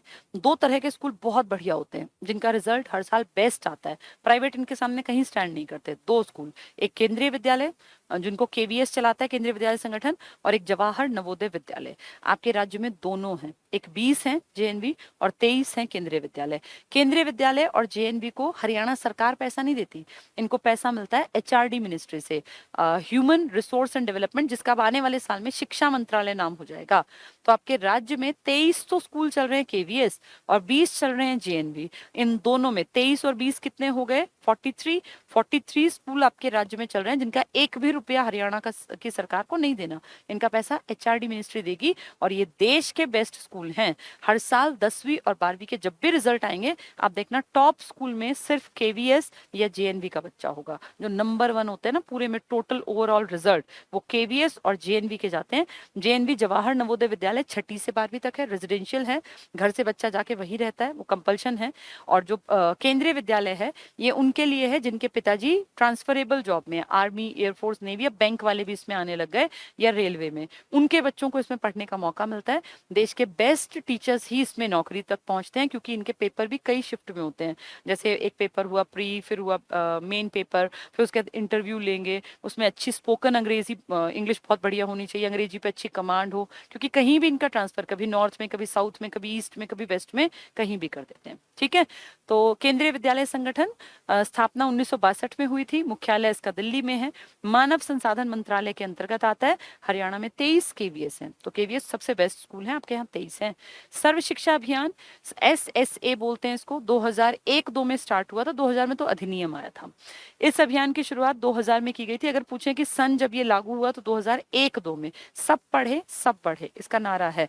आप किसी भी सरकारी स्कूल की किताब को जब खोलते हैं ना स्टार्टिंग में, तो पहले दूसरे पन्ने पर एक छोटी सी पेंसिल बनी होती है, उसमें आगे एक लड़की बैठी होती है पेंसिल पे, बच्ची सी, और पीछे एक लड़का, उसके नीचे लिखा होता है सब पढ़ें सब बढ़े। ये नारा किसका है? ये वाक्य है अपने सर्व शिक्षा अभियान का, SSA। इसका उद्देश्य क्या है? 6 से 14 वर्ष तक के बच्चों को शिक्षा देना है, जो कि RTE में भी आता है, राइट टू एजुकेशन में भी। इसका संचालन हरियाणा प्राथमिक शिक्षा परिषद कर रही है। तो प्राथमिक शिक्षा की बात कर रहे हैं, मतलब छोटे लेवल पे। मिड डे मील, आप सभी जानते हैं स्कूलों में खाना दिया जाता है ताकि गरीब बच्चे कम से कम खाना लेने के बहाने ही आ जाएं। इसकी शुरुआत की गई थी 1995 में आपके देश में। 15 अगस्त 1995 को आपके जो देश के PM थे उस टाइम थे ये PV नरसिम्हा राव जी। ये हरियाणा के बहादुरगढ़ के एक सरकारी स्कूल में आके और नीचे टाट पट्टी पे बैठ के इन्होंने खाना खाया था हाथों से। ये मुझे आज भी याद है, तब मैं 8th क्लास में थी, और PV नरसिम्हा राव जी की वो खाना खाते हुए नीचे ऐसे पत्तल पे से खाते हुए एक पिक्चर जो थी, ये फ्रंट पेज पे हिंदुस्तान टाइम्स में छपी थी। ये लॉन्च किया गया था 15 अगस्त को। मिड डे मील, 15 अगस्त को छुट्टी होती है, लेकिन उस स्कूल में बच्चे आए थे, झंडा फहराया गया था, और मिड डे मील प्रोजेक्ट के तहत पीएम ने वहां पे खाना खाया। हम लकी माने कि इसकी शुरुआत हमारे हरियाणा के बहादुरगढ़ के जिले से हुई। वैसे अगर पूछे हरियाणा ने अपने लेवल पे, क्योंकि ये तो राज्य पैसा लगाएगा बाद में, तो रोहतक से इसकी शुरुआत की गई। वो तो देश के पैसे से एक दिन फॉर्मेलिटी के लिए यहाँ शुरू करा दिया था। ठीक है, तो क्या कह रहे हैं, बच्चों को शिक्षा के साथ साथ पौष्टिक आहार की सुविधा उपलब्ध कराने के उद्देश्य से इस कार्यक्रम की शुरुआत 15 अगस्त 1995 को की गई। कहां से? हरियाणा से। पीएम हरियाणा के बहादुरगढ़ के सरकारी स्कूल में आए थे। हरियाणा में नेहरू युवा केंद्र, यहाँ यंग बच्चों को कुछ अच्छी स्किल्स सिखाई जाती हैं ताकि वो जीवन में कामयाब हो पाए। अब तो उतने नहीं चलते, पर एक टाइम था जब चलते थे। हरियाणा में नेहरू युवा केंद्रों की स्थापना 14 नवंबर बाल दिवस 1972 को गुड़गांव और करनाल में की गई थी। ये तो पढ़ाई लिखाई में नंबर 1। ये सीएम सिटी तब तो नहीं था, लेकिन फिर भी इसको ऐसे याद कर लेना। 76 में फिर रोहतक अंबाला, फिर तो खुलते चले गए। 86 में सिरसा भिवानी। तो नेहरू युवा केंद्र में अच्छे ढंग से बातचीत करना, कोई इस तरह का टेक्निकल काम सिखा देना ताकि इन युवाओं को रोजगार मिल सके। हमारे जब पिताजी बच्चे रहे होंगे तुम सबके, उस टाइम की घटनाएं हैं ये। राजीव गांधी एजुकेशन सिटी आप अच्छी तरह जानते हैं, नई बन रही है, जिसका कुछ काम चल पड़ा, बहुत सारा बाकी है। 5000 एकड़ में इसको डेवलप करेंगे। अभी सिर्फ 2000 एकड़ के आसपास ही इसका जो है एक्वायरमेंट और ये सब हुआ है, लेकिन कई बड़ी यूनिवर्सिटीज, कई बड़े कॉलेजेस यहाँ पे चल पड़े। जैसे अशोका यूनिवर्सिटी काम करने लग गई और एसआरएम यूनिवर्सिटी काम करने लग गई। नेशनल लॉ यूनिवर्सिटी यहाँ पर बनेगी, जिसका चांसलर कौन होगा? लाहौर, ये पंजाब और हरियाणा हाई कोर्ट का जो चीफ जस्टिस होगा ना, वो इसका चांसलर होगा। तो कितनी बड़ी बात है ये। तो राजीव गांधी एजुकेशन सिटी में नेशनल लॉ यूनिवर्सिटी एनएलयू कई हैं ये देश में, और आईआईटी दिल्ली का कैंपस है। तो राजीव गांधी एजुकेशन सिटी बहुत बड़ा प्रोजेक्ट है, जिसमें असंख्य यूनिवर्सिटीज दिल्ली से और साउथ इंडिया से और पता नहीं कहाँ विदेशों से भी आके हमारे हरियाणा के सोनीपत में अपने कैंपस बनाएंगी। और जब इतनी सारी यूनिवर्सिटी होंगी तो पढ़ने वाले बच्चे हमारे भी तो होंगे, मान लिया बाहर से भी आएंगे, लेकिन फिर हरियाणा के बच्चों को सोनीपत, पानीपत, करनाल वाली बेल्ट को कितनी पास दिखेगा यहाँ आना। हॉस्टल की सुविधाएं भी होंगी, और बेशक सोनीपत वाले तो बिल्कुल इसी इलाके में, तो डेली अप डाउन कर लो। हरियाणा में 3 सैनिक स्कूल हैं। हम लकी माने अपने आप को कि पूरे देश में 2-2 सैनिक स्कूल हैं मैक्सिमम किसी भी राज्य में, वरना एक वरना है भी नहीं। लेकिन हम अपने आप को लकी माने कि हम इस लायक हैं, यहाँ की मिट्टी में ऐसा लगा होगा शायद कि भाई यहाँ के बच्चों में सैनिक स्कूल में भर्ती होने के गुण हैं, जज्बा है, अच्छी हाइट, अच्छी हेल्थ, अच्छा खान पान। तो ये वो लड़के हैं जो, इनमें लड़कों को प्रेफरेंस मिलती है, जो आगे जाके सेना में बढ़िया अफसर बनने लायक। और कल परसों में पढ़ा रही थी, जनरल वीके कपूर पढ़ा था, दीपक कपूर, और अपने जो है ये बापोड़ा वाले पढ़े थे हमने, और इस तरह के कई नाम थे ना, मेजर जनरल जनरल वाले। वो देखो मैंने क्या बताया था, कुंजपुरा के स्कूल से पढ़े हुए, फिर कोई भिवानी से बिलोंग करते हैं, कोई झज्जर से बिलोंग करते हैं। इसका मतलब यहाँ की मिट्टी में ऐसा फील होता है कि वो जज्बा है कि ये आर्मी, एयरफोर्स, नेवी की कमान संभाल सके और वहां सबसे बड़ी पोस्ट तक पहुंच सके। तो इसलिए सबसे पहला जो सैनिक स्कूल खुला ना पूरे देश में 5, उनमें से एक आपका था 1961 में कुंजपुरा। कहाँ पड़ेगा? करनाल। और कुंजपुरा से पढ़े हुए लड़के न जाने कहाँ कहाँ कितनी बड़ी बड़ी पोस्ट पर, मतलब सेना के प्रधान तक पहुंचे हैं। नेक्स्ट है रेवाड़ी में 2008 में खुला था, और अब सबसे नया मातनहेल झज्जर में, अभी बना नहीं है लेकिन एक्वायर कर ली काफी बड़ी जमीन, मेरे ख्याल 200 पता नहीं 300 एकड़ के आसपास कह रहे हैं बनेगा। ये एक्वायरमेंट हो गई है और अब वहां पे कुछ दिनों में कंस्ट्रक्शन, हाँ बस टाइम हो गया है, लास्ट पढ़ा रही हूँ, ये कंस्ट्रक्शन स्टार्ट हो जाएगा। तो हरियाणा देश का पहला राज्य होगा जहाँ कितने सैनिक स्कूल? 3। मातनहेल कहाँ पड़ेगा? झज्जर। झज्जर शहीदों का शहर भी कहलाता है। रेवाड़ी जहाँ पे आपका स्कूल है, ये क्या कहलाती है? वीरों की नगरी। तो जिनके नाम में ही ऐसी बातें हैं, वहां तो सैनिक स्कूल बनना नॉर्मल सी बात थी।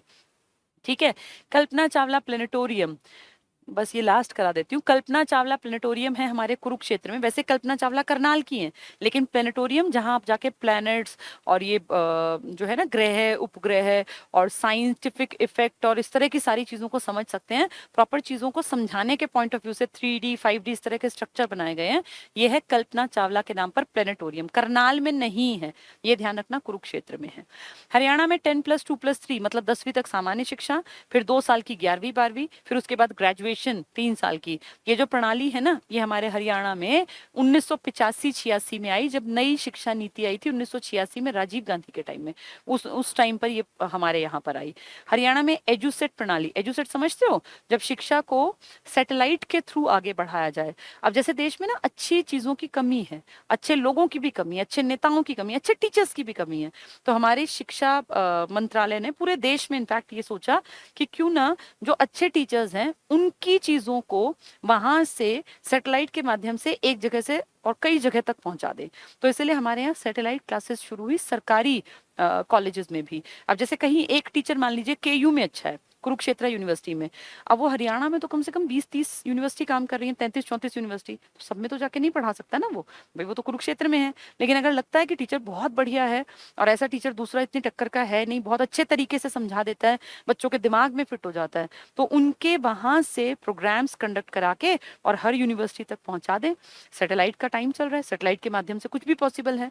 तो इसलिए एजुसेट प्रोग्राम, एजुकेशन किसके माध्यम से संभव, सैटेलाइट के माध्यम से। तो अब जो लिमिटेड लोग हैं ना, उनकी शिक्षा भी दूर दूर तक पहुंचाना पॉसिबल है। पहले ऐसा नहीं था, पहले एक आदमी एक जगह पढ़ाता था, बहुत अच्छा पढ़ाता है, लेकिन बाकियों को उसका फायदा नहीं मिलता था। अगर ये एजुसेट जैसे प्रोग्राम महात्मा बुद्ध के टाइम में होते, रविन्द्रनाथ टैगोर के टाइम में होते, या भगत सिंह के टाइम में होते, तो उनको सारी दुनिया उसी टाइम पे जान जाती। पर वो उस टाइम पे नहीं था।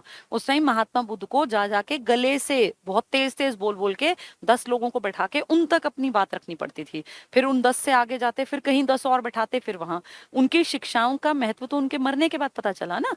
तो इस तरह से एजुसेट बहुत अच्छा प्रोग्राम है, जिसमें छोटी सी चीज को आप दूर दूर तक एक अच्छी जगह से पहुंचा सकते हैं। तो एजुसेट के लिए हरियाणा में 2008-9 के दौरान, तो अभी 10-11 साल पहले, हरियाणा में शारीरिक विकलांग जिनके हाथ पैर में कोई दिक्कत है, उनके लिए एक रेजिडेंशियल स्कूल है पानीपत में। तो पानीपत में जिनको हाथ पैर में दिक्कत है, विकलांग है, उनके लिए रेजिडेंशियल स्कूल। गूगल बॉय आप जानते हैं, गूगल बॉय कौटिल्य, इनका संबंध है करनाल के कुहाड़ गांव से। कुहाड़ गांव से गूगल बॉय कौटिल्य का संबंध। चलो जेएनबी बाद में पढ़ाऊंगी, आज इतना ही। अच्छा ठीक है। अभी कुछ टेक्निकल इशू है शायद, वो कह रहे हैं मैथ्स की क्लास अभी नहीं हो पाएगी। कोई बात नहीं, फिर मैं भी, अभी तो चल ही रहा है सिस्टम में, 5-10 मिनट पढ़ा दूं। ठीक है ठीक है ठीक है ठीक है। चलिए, अब जब तक ये सिस्टम चल रहा है ठीक ठाक, इसमें कुछ काम करना कह रहे हैं वो जरूरी है, तब तक मैं पढ़ा देती हूँ। तो शारीरिक विकलांगों के लिए कहा हो गया पानीपत में, गूगल बॉय कौटिल्य कहाँ से, करनाल के कुहाड़ से। ये आ चुका पेपर में कौटिल्य वाला। जवाहर नवोदय विद्यालय, मैंने अभी क्या बताया था, 2 बेस्ट स्कूल हैं, केवीएस और जेएनवी। केवीएस कौन से हैं, जो जिनके पेरेंट्स ट्रांसफरेबल जॉब में है। जवाहर नवोदय विद्यालय बनाए गए थे 1986 की शिक्षा नीति में, और कहा गया कि हर गांव में कुछ प्रतिभाशाली बच्चे हैं, इन प्रतिभाशाली बच्चों को आप गांव से उठाइए, क्योंकि गांव में सुविधाएं नहीं होती, तो इनको उठा के एक टेस्ट लीजिए। जो 5वीं क्लास पास कर गया मान्यता प्राप्त सरकारी स्कूल से, उसका एक टेस्ट लीजिए जिसमें रीजनिंग आए, इंग्लिश आए, हिंदी आए और मैथ्स आए। उनको पता ना हो क्या क्वेश्चन आएंगे, आउट ऑफ सिलेबस सब कुछ। उसमें जो बच्चे टॉपर्स हैं, ऐसे बच्चों को हम सेलेक्ट करके देश के खर्चे पर पढ़ाएंगे, बेस्ट टीचर्स से पढ़ाएंगे, बेस्ट खाने को देंगे, बेस्ट रहने को देंगे, बेस्ट खेलने को देंगे। इसके लिए ये नया कॉन्सेप्ट आया था। लेकिन बहुत छोटे बच्चे को नहीं रखेंगे, 6ठी से एंट्री देंगे। इसका टॉपिक जो था ना, ये कवर किया था जवाहर नवोदय विद्यालय। जवाहरलाल नेहरू का टाइम था, मतलब उनके बेटी का बेटा देश का पीएम था राजीव गांधी, तो उन्होंने अपने नाना के नाम पे चलाया। तो जवाहर नवोदय विद्यालय नए आए थे स्कूल, एचआरडी मिनिस्ट्री के स्कूल हैं, 6ठी से एडमिशन मिलता है। कॉम्पिटिटिव पेपर जैसा तुम्हारा होता है ना, ऐसा पेपर होता है 5वीं क्लास में जो बच्चा पढ़ रहा है उसका। फरवरी में हर साल पेपर होता है, सितंबर के आसपास फॉर्म भरे जाते हैं, फ्री ऑफ कॉस्ट है, सब कुछ सरकार करती है, पेपर भी सरकार लेगी, उस बच्चे का रहना खाना पीना सब कुछ फ्री है 6 साल तक, 6ठी से 12वीं। और लगभग बच्चे बहुत अच्छे निकलते हैं क्योंकि आते ही प्रतिभाशाली बच्चे हैं। तो ग्रामीण प्रतिभाशाली बच्चों के लिए जवाहर नवोदय विद्यालय खोले गए थे 1986 में। इससे पहले केंद्रीय विद्यालय थे 1962 में, वो ट्रांसफरेबल जॉब वालों के थे। आपके राज्य में 20 जवाहर नवोदय विद्यालय हैं। तो गांव गांव में लायक बच्चों के लिए ऑप्शन है, गरीब हो, अगर नहीं पढ़ सकते अच्छे स्कूल में कोई दिक्कत नहीं, 5वीं तक अच्छे ढंग से पढ़ लो। उस पेपर में अगर तुम अच्छे मार्क्स ले आते हो, तुम टॉपर्स में हो, मान लीजिए 60 सीट है, 60 बच्चे चुने जाएंगे। अब अगर मान लीजिए 100 सीटें उस एरिया के स्कूल में, तो 100 चुने जाएंगे। और प्रतिभाशाली बच्चे होने चाहिए ग्रामीण इलाके के। फिर कहा कि भाई शहरी ने क्या गलती की है, शहरी को भी ले लो, तो बोले ठीक है 25% शहरी भी ले लेंगे। फिर कहा कि लड़कियों को भी आपको कंसीडर करना चाहिए, लड़कियां भी प्रतिभाशाली हैं पर नहीं आ पाती, तो बोले 33% लड़कियों को ले लेंगे। यानी अगर 100 सीट हैं तो 75 सीट तो गाँव के बच्चों से भरी जाएंगी और 25 सीट शहर के बच्चों से। उस टोटल 100 में से 33 लड़कियां होंगी। तो इसका मतलब गाँव के बच्चों को भी फायदा, शहर के बच्चों को भी, गरीब बच्चों को फायदा और लड़कियों को भी। तो बहुत अच्छे स्कूल निखर कर आए जवाहर नवोदय विद्यालय। इसकी स्थापना मानव संसाधन विभाग के अंतर्गत 86 में की गई। 6ठी से 12वीं तक शिक्षा प्रदान कराता है। हरियाणा में 20 जेएनवी हैं और 23 क्या हैं आपके, केवीएस। तो बेस्ट स्कूल है एचआरडी मिनिस्ट्री के। आईआईटी विंग, आईआईटी कैंपस है इंडियन इंस्टीट्यूट ऑफ टेक्नोलॉजी। तो ये बाड़सा झज्जर में आईआईटी कैंपस जो है, इसके ऊपर काम हो रहा है। राज्य सरकार जो है ना, हरियाणा की जो राज्य सरकार है, ये कह रही है जो ये शताब्दी एक ज्ञान की शताब्दी है। आप खुद देखो कितने कॉलेजेस, कितनी यूनिवर्सिटी, कहीं आप राजीव गांधी एजुकेशन सिटी की बात कर रहे हैं, कहीं आप जीजेयू की बात कर रहे हैं, कहीं आप कह रहे हैं लुवास हमारे यहाँ है, कहीं आप कह रहे हो एमडीयू और केयू और पता नहीं कितनी प्राइवेट यूनिवर्सिटीज। तो इसलिए क्या नाम दिया, ज्ञान की शताब्दी। ठीक है, तो एजुकेशन से जोड़ के। हरियाणा में शिक्षा की बात कर लें तो हरियाणा में शिक्षा का विकास प्राथमिक स्कूल है, माध्यमिक 8 तक के, उच्च 12वीं तक के, तकनीकी जिनमें टेक्निकल नॉलेज जैसे ये बीटेक और इस तरह के, इन सब में काम हुआ है। प्राथमिक और माध्यमिक शिक्षा, तो हरियाणा में प्राथमिक शिक्षा और माध्यमिक शिक्षा के लिए सरकारी स्कूल चलते होंगे, उसी के बारे में है। प्राथमिक और माध्यमिक शिक्षा शिक्षा का आधार स्तंभ है, बेस है, जिसका बेस अच्छा होगा उसका आगे भी पढ़ाई अच्छी होगी। आर्थिक सर्वेक्षण 18-19 के अनुसार राज्य में जो मिडिल और जो वरिष्ठ माध्यमिक विद्यालय हैं 3,320, तो आप ये मानो 3,500 स्कूल हैं आपके हरियाणा में, 3,500। ठीक है, माध्यमिक लेवल वाले। हरियाणा सरकार द्वारा क्षेत्रीय विषमताओं, क्षेत्रीय विषमता भाई मेवात में देखो 54% और गुड़गांव में 84%, तो विषमता है ना, इसको दूर करने, पुरुष और महिलाओं के शिक्षा स्तर में सुधार और समानता लाने के लिए कई उपाय किए हैं। तो सरकार ने क्या किया ताकि सब चीजें बराबर चलें, तो पहला कहा मासिक परीक्षण लेंगे, हर महीने टेस्ट लेंगे और उसमें देखेंगे अगर बच्चा नहीं बढ़ रहा तो टीचर की जिम्मेदारी, भाई तुम्हारा बच्चा क्यों नहीं आगे बढ़ रहा, तुमने इस पे क्या काम किया, जो टीचर को ध्यान रखना पड़ेगा कि मेरे हर बच्चे का परफॉर्मेंस अच्छा हो। मासिक परीक्षण, विद्यार्थियों के शैक्षणिक स्तर को बढ़ाने और शिक्षा की गुणवत्ता में सुधार हेतु 1 से 8वीं तक मासिक परीक्षा की शुरुआत की गई 1 जनवरी 2015। मैंने बताया ना, ये जो सरकार आई इसने शुरुआत में आते ही काम किया था, 14 में सरकार बनी, 15 में खूब काम किया। आज 2020 में उस काम का कोई अता पता नहीं। अब कहाँ बेटी बचाओ बेटी पढ़ाओ के तुम्हें दिख रहा है कि बहुत अच्छे इंपैक्ट आ रहे हैं, तो वो शुरुआत में एक बार होता है लोक लुभावन चीजें, फिर उसके बाद कोई देखने वाला नहीं होता। तो मासिक परीक्षण चल रहे हैं पर फॉर्मेलिटी ज्यादा है। बेटी बचाओ बेटी पढ़ाओ कार्यक्रम, इसका उद्घाटन पीएम ने 22 जनवरी 2015 को पानीपत में किया। 2017 में इंडिपेंडेंस डे के अवसर पर बेटी को सलाम राष्ट्र के नाम, जिसमें सबसे पढ़ी लिखी लड़की से झंडा फहरवाया। बेटी बचाओ बेटी पढ़ाओ इसके अभियान के रूप में एक ऐड कर दिया। 15 में तो प्रोजेक्ट लाए, 17 में बोले जो सबसे पढ़ी लिखी लड़की है उससे झंडा फहरवाओ। ठीक है, इस अवसर पर गांव की उच्चतम शिक्षित लड़की से स्कूल में राष्ट्रीय ध्वज फहराया गया। आरोही मॉडल स्कूल आपके राज्य में चल रहे हैं, पीछे आरोही के टीचर्स के एग्जाम भी हुए थे। इसका पेपर टफ आता है, जो लायक टीचर्स होते हैं उन्हीं को सेलेक्ट करते हैं, पेपर अच्छे ग्रेड का लेते हैं। तो आरोही मॉडल स्कूल क्या है, कह रहे हैं ऐसे स्कूल हम लोग बनाएंगे जहां पे एक एग्जाम्पल सेट करे, मॉडल स्कूल इस तरह का कि आसपास के स्कूलों को एक एग्जाम्पल दिखे कि भाई इस तरह का स्कूल होना चाहिए। तो इंफ्रास्ट्रक्चर बहुत अच्छा होगा, पढ़ाई का लेवल बहुत अच्छा होगा, बच्चे बहुत बढ़िया होंगे। ठीक है, आरोही आरोही अवरोही क्रम होते हैं ना, घटते बढ़ते। राज्य के शैक्षणिक रूप से पिछड़े 36 खंडों में, आपके टोटल ब्लॉक्स में से 36 ब्लॉक्स में कहा ऐसे स्कूल बनाएंगे। आरोही मॉडल स्कूल नामक एक मॉडल स्कूल संचालित किया जा रहा है। ये वो स्कूल हैं जो पिछड़े हुए हैं और इनको हमें मॉडल बनाना है। आधारभूत संरचना यानी कमरे, टॉयलेट, पानी, बिजली, ये सब, और शिक्षा की गुणवत्ता, टीचर्स अच्छे होंगे तभी गुणवत्ता आएगी। अगर कोई टीचर खुद ही पेपर पास नहीं करके लग पाया, जो नहीं है इस लायक कि पेपर पास करे, तो कैसे पढ़ाएगा। अच्छा टीचर बनने के लिए ये बहुत जरूरी है कि आपने खुद तो बहुत कुछ सीखा हो पहले। जैसे आपने अगर चीजें आधी अधूरी सीखी हैं, आपने खुद पेपर देके देखे लेकिन कभी पास नहीं हुआ, तो आप दूसरे को कैसे मदद कर देंगे। अगर आपने पेपर देके देखे, आपने देखा यार ये इस तरह का पेपर आता है, ऐसे टफ होता है, ये होता है, तो फिर आप दूसरे को सही गाइड करेंगे, वरना कैसे। तो इन स्कूलों में तभी पेपर लिया जाता है। तो शिक्षा की गुणवत्ता के संबंध में ये मॉडल स्कूल अपने आसपास के क्षेत्रों के लिए आदर्श सिद्ध होंगे। शिक्षा का अधिकार, आरटीई, आप अच्छी तरह जानते हैं, आर्टिकल 21A में RTE, right to education act के तहत एक अधिनियम बना था 2009 में, और 1 अप्रैल 2010 से वो हमारे पूरे देश में लागू हो गया। लेकिन क्योंकि शिक्षा राज्य का भी विषय है, तो हरियाणा ने उसको लागू करने में और 1 साल लिया, और ये जून 2011 में हरियाणा में लागू हुआ। अब क्वेश्चन के लैंग्वेज पेपर में देखनी पड़ती है, तभी आप आंसर टिक करेंगे। अगर वो कहते हैं आरटीई एक्ट कब आया, तो आप कहेंगे 2009। वो कहेंगे आरटीई देश में कब लागू हुआ, तो आप कहेंगे 1 अप्रैल 2010।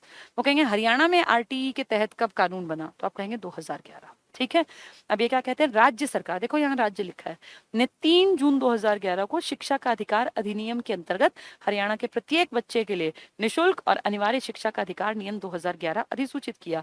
ये देश की बात नहीं कर रहा, वरना 2009 कहता, आपके यहाँ 2011 में, देश में लागू हुआ 2010 में, अलग अलग बातें हैं ये। इसके अंतर्गत सरकार बच्चों को फ्री में किताबें देती है, अभ्यास पुस्तिकाएं, भाई लिखने के लिए कॉपी किताब, और ड्रेस उपलब्ध करा रही है। मैंने बताया ना, शिक्षा की तरफ मोड़ने के लिए खूब पैसा बहा रहे हैं। अब ये सब सरकार मुफ्त में कहाँ से देगी? कि आपके और मेरे पैसे से दिया जाएगा, यानी टैक्स के पैसे से। सरकार कभी कुछ भी मुफ्त में नहीं दे सकती। सरकार के पास तो एक अठन्नी भी नहीं है, सरकार कहाँ से खर्चे करेगी? जो सरकार कहती है ना, हम मुफ्त में ड्रेस बांट रहे हैं, हम मुफ्त में गरीबों को खाना बांट रहे हैं, हम मुफ्त में बूढ़ों को पेंशन दे रहे हैं, हम विधवाओं को पेंशन दे रहे हैं, तो ये सब पैसा कहाँ से ले रही है सरकार? आपसे और मुझसे। हम ही तो पैसा दे रहे हैं। यानी देश की कमाने वाली जनता जो एक बड़ा अमाउंट सरकार के पास किसी भी फॉर्म में जमा कराती है, संचित निधि में चला जाता है, आकस्मिक निधि में चला जाता है, कभी इनकम टैक्स के नाम पर, कभी एजुकेशन सेस के नाम पर, न जाने आप कितने रुपए देते हैं सब लोग, हम सब लोग। उस सारे पैसे से सरकार अपना बड़प्पन दिखाने के लिए कभी कहीं कुछ फ्री लॉन्च करती है, कभी कहीं कुछ फ्री लॉन्च करती है। दरअसल वो सरकार के कंधों पे नहीं होता, वो बोझ आपके और मेरे कंधों पे होता है। इसीलिए फ्री का खाने की आदत नहीं डालनी चाहिए, बहुत गलत आदत है। ये फ्री का कहीं आसमान से थोड़ी टपकता है ना, सरकार के पास एक भी पैसा अपना। वो फ्री का कह कह के लोगों को बेवकूफ बनाती है, क्योंकि पता है लोगों से ही लूट के लोगों को ही थोड़ा बहुत दे देना है। लूटना ज्यादा है, अगर 100 रुपए लूटे तो 5 रुपए बांट दो, 5 में ही वाहवाही हो जाएगी, क्योंकि लोग पढ़े लिखे नहीं है, लोगों को समझ ही नहीं है।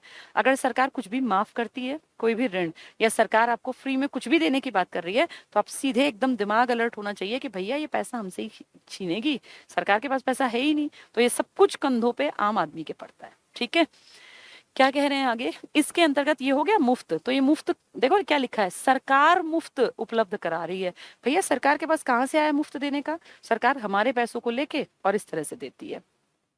पंजाबी भाषा प्रोत्साहन योजना, आप अच्छी तरह जानते हैं कि हरियाणा में पंजाबी भाषा पहले हमारी भाषा नहीं थी। पहले ना हरियाणा में पंजाबी भाषा से चिढ़ते थे लोग, मतलब आम जनता नहीं, लेकिन ये जो राजनेता है, कारण ये कहते थे अगर अभी भी पंजाबी को अपनी लैंग्वेज बनाएंगे तो पंजाब हंसेगा हमारे ऊपर कि अलग ही क्यों हुए थे जब तुम्हें हमारी भाषा रखनी थी। तो इसीलिए बंसीलाल जी ने 1970 में जो कोई नहीं बोलता भाषा तमिल, वो हमारी राजकीय भाषा बना दी। एक तो हिंदी जो हमारी भाषा है, भाई हरियाणवी तो उसका बोली है ना, हिंदी तो हमारी भाषा है, और एक तमिल। फिर कितने साल बीते, 1970 से 80, 90 और 2000 और 2010, यानी 40 साल तक तमिल आपकी राजकीय भाषा रही।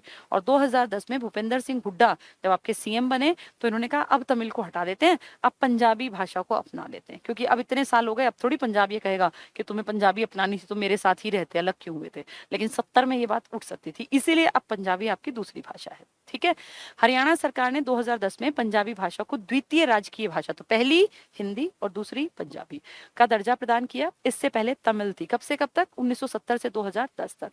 इस योजना के अंतर्गत 8वीं 10वीं कक्षा का बोर्ड परीक्षा में अगर कोई पंजाबी भाषा पढ़ता है, लेता है, तो उसको कुछ रुपए मिलते हैं, 50 रुपए 75 रुपए टाइप के। ठीक है, पंजाबी भाषा में प्राप्त अंक, मेधा, मेधा मतलब इंटेलिजेंस के आधार पर बच्चों को छात्रवृत्ति दी जा रही है। 9वीं 11वीं में जो पंजाबी भाषा का पढ़ाई जारी रखेगा, और 9वीं 10वीं के बच्चों को 50 रुपए प्रति माह, 11वीं 12वीं 75 रुपए, कि भाई पंजाबी पढ़ लो। तो पंजाबी को पढ़ाई को बढ़ावा देने के लिए 50 रुपए 75 रुपए की छात्रवृत्ति। वैसे 2010 तक पंजाबी हमारी भाषा नहीं थी, तमिल थी, अब बना ली।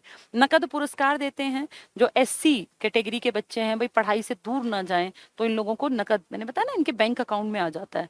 तो इस योजना की शुरुआत हरियाणा सरकार ने 2008-9 में की थी।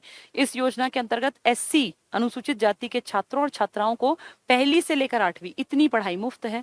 इनको स्कूल बैग मिलता है, स्कूल ड्रेस मिलती है, स्टेशनरी की चीजों की खरीदारी के लिए नकद राशि देती है सरकार। और मुझे हरियाणा का नहीं पता, पर दिल्ली में हमारे स्कूल में 2-2 हजार रुपए आया करते थे सिर्फ स्टेशनरी के नाम के, कि इससे बस पेंसिल रबर खरीद लो, क्योंकि कॉपी किताब तो स्कूल देता था, ड्रॉइंग बुक भी स्कूल देता, सिर्फ कॉपी किताब, ये इसके पेंसिल रबर के नाम के 2000 रुपए। मुफ्त पाठ्य पुस्तक, तो फ्री तो किताबें बटी रही हैं, हरियाणा सरकार 2008-9 से कर रही है। इसके अंतर्गत SC जो बच्चे हैं इनको मुफ्त पाठ्य पुस्तक 9वीं से 12वीं तक, वैसे पहली से 8वीं तक तो सबको, फिर जो SC है उनको 9वीं से 12वीं तक भी। राजीव गांधी छात्रवृत्ति योजना, तो खुद इमेजिन करो कि उस सन में चली होगी जब राजीव गांधी के नाम की सरकार रही होगी। तो 2005-6 में इसकी योजना शुरू की गई। उन बच्चों को दी जाती है मासिक छात्रवृत्ति 750 रुपए, जो 6ठी से 12वीं तक फर्स्ट आते हैं। तो जो 6ठी से 12वीं तक फर्स्ट आएगा, उस बच्चे को प्रमोट करने के लिए 750 रुपए पकड़ा दिए। ठीक है। डॉक्टर अंबेडकर तो एससी बच्चों के लिए होगी, देखो ये रहा, पिछड़े वर्ग के बच्चों को देते हैं ताकि वो लोग जो है बच्चे स्कूल आए मोटिवेशन के लिए। मध्याह्न भोजन योजना मैंने बताया मिड डे मील है, 1995 में देश में लागू हुआ, लेकिन आपके राज्य ने इसको थोड़ा और लेट किया, विलंब के बाद शुरू हुआ। वैसे स्टार्टिंग यहीं से हुई थी। 15 अगस्त 2004 से ये योजना सभी सरकारी स्कूलों में चल पड़ी, स्थानीय निकायों मतलब नगर निगम और राजकीय सहायता प्राप्त प्राथमिक विद्यालयों में चलाई जा रही है। तो मध्याह्न भोजन योजना ये जो है मिड डे मील, ये 1995 से पूरे देश में सबसे पहले स्टार्टिंग आपके यहाँ से हुई, जब पीएम ने नीचे टाटपट्टी पे बैठ के भोजन किया, पीवी नरसिम्हा राव। लेकिन उसके बाद फिर ये काम राज्यों को सौंपा, अपना खर्चा उठाओ और अपने आप खाना बनवाओ, बांटो, हमें नहीं पता। तब फिर हमने इसके ऊपर काम किया और 2004 से हमने जितने स्कूल चलते हैं, चाहे सरकारी हैं चाहे वो निगम के हैं, जो ये निकाय लिखा है ना, ये नगर निगम टाइप के, और राजकीय सहायता, सब में मिलने लग गया। 1900 कब से स्टार्ट हुआ था? 95 से, लेकिन सब में कब से स्टार्ट हुआ? 2004 से। बालिकाओं के लिए मुफ्त शिक्षा है आपके यहाँ, वो कहते हैं हम ग्रेजुएशन तक मुफ्त पढ़ाते हैं। स्नातक के लिए मुफ्त शिक्षा है। मेवात और मोरनी हिली एरियाज है, साइकिल भी दे दी।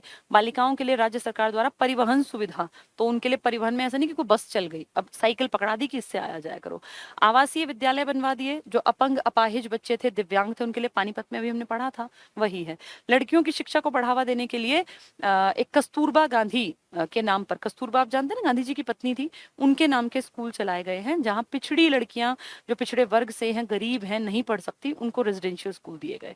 तो लड़कियों की शिक्षा को बढ़ावा देने के लिए शैक्षणिक रूप से पिछड़े प्रत्येक खंड में, जैसे आरोही स्कूल थे उसी तरह से कस्तूरबा गांधी बालिका विद्यालय योजना के अंतर्गत लड़कियों के लिए आवासीय स्कूल, यहीं रहना, यहीं खाना, यहीं पढ़ना, ठीक है, जैसे जेएनवी थे। शारीरिक विकलांगों के लिए पानीपत में हम 2 बार पढ़ चुके हैं, इंपॉर्टेंट है, कई बार आ चुका।